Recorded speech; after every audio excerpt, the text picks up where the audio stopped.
மதுபோதை மறுவாழ்வு மையம் வந்தீங்க அப்படின்னா உங்களுக்கு அவர் பிரச்சனையிலேருந்து ஒரு நல்ல தீர்வு கிடைக்கும். அதாவது அவருடைய குடிப்பழக்கத்தை மட்டும் எடுக்கிறது இல்லாமல் அவரை ஒரு ஒழுக்கமான ஒரு சுய கட்டுப்பாடு உள்ள ஒரு சுய ஒழுக்கம் உள்ள ஒரு மனிதனாக அவரை வாழ வைக்கிறதுக்கு உண்டான அனைத்து கிளாஸஸ்ஸு கவுன்சிலிங்கு இது எல்லாமே கொடுத்து ஒரு நல்ல புது மனிதனாக அவரை மாற்றுற அளவுக்கு நாங்கள் தீவிர முயற்சி எடுத்து அதை நாங்கள் பண்ணுறோம். அதனால் இது யாருக்கு லாபம் அப்படின்னா, அந்த குடிக்கிற மனிதன் திருந்திட்டார் அப்படின்னா இது எல்லாமே அவங்களுக்கு க்ளோஸ் ஆகிரும். அவர் கேரக்டர் பஸ் எல்லாமே மாறிடும்.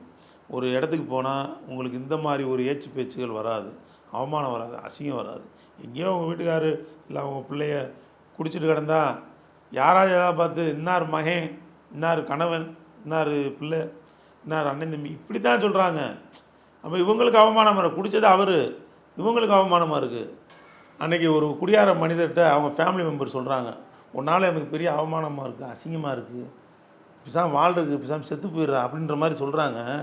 அதுக்கு யார் யாருக்கெல்லாம் அவமானமாக இருக்கோ அவங்க போய் சாகுங்க, நான் எதுக்கு சாகணும், எனக்கு ஒன்றும் அவமானம் இல்லைன்றார். இது பாருங்களேன் எவ்வளோ தூரத்துக்கு அவர் சொல்கிற ஒரு காமெடியாக சொல்கிற மாதிரியும் இருக்குது, பயங்கரமான வேதனையான விஷயமா இருக்குது.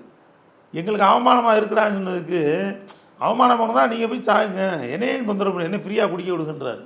ஸோ இந்த மாதிரி ஒரு கண்டாவாதம் பேசக்கூடிய ஒரு மனிதர் தான் முழு ஆல்கஹாலிஸ், ஒரு குடி நோயாளி அப்படி தான் சொல்லணும்.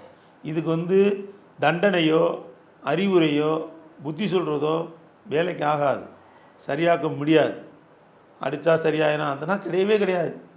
இவருக்கு கவுன்சிலிங் ஃபுல்லாக கொடுக்கணும், மருத்துவ சப்போர்ட் கண்டிப்பாக கொடுக்கணும், இதுபோக கவுன்சிலிங் கொடுக்கணும்.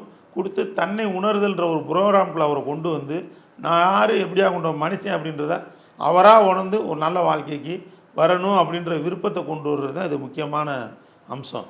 அந்த அம்சத்துக்குள்ளே அவர் வந்துட்டார் அப்படின்னா அவர் நல்ல லைஃப் நல்லா வாழ்வார். தொடர்ந்து இது பெண்களுக்கு உண்டான வீடியோனே நம்ம சொல்லலாம். குறிப்பாகவே தொடர்ந்து அந்த மாதிரி பெண்கள் யாராவது நீங்கள் இந்த வீடியோ பார்க்குறீங்க அப்படின்னா, இது மாதிரி பிரச்சனைகள் யாருக்காவது இருக்குது அப்படின்னா கேள்விப்பட்டாலும் சரி, தெரிஞ்சவங்க தெரியாதவங்க, அறிஞ்சவங்க அறியாதவங்க யாராக இருந்தாலும் சரி, இந்த வீடியோ லிங்க்கை ஷேர் பண்ணுங்கள். மற்றவங்களுக்கு உதவியாகவும் ரொம்ப யூஸ்ஃபுல்லாகவும் இருக்கும். தொடர்ந்து நம்ம சேனல் சப்ஸ்கிரைப் பண்ணிக்கோங்க, பெல் ஐக்கானை கிளிக் பண்ணி வச்சுக்கோங்க. நம்ம இடம் மதுரையில் இருக்குது, குளமங்கலத்தில் இருக்குது. மதுரை மறுவாழ்வு மையம் அப்படின்ற யூடியூப் சேனலை நம்ம ரன் பண்ணிகிட்டு இருக்கோம்.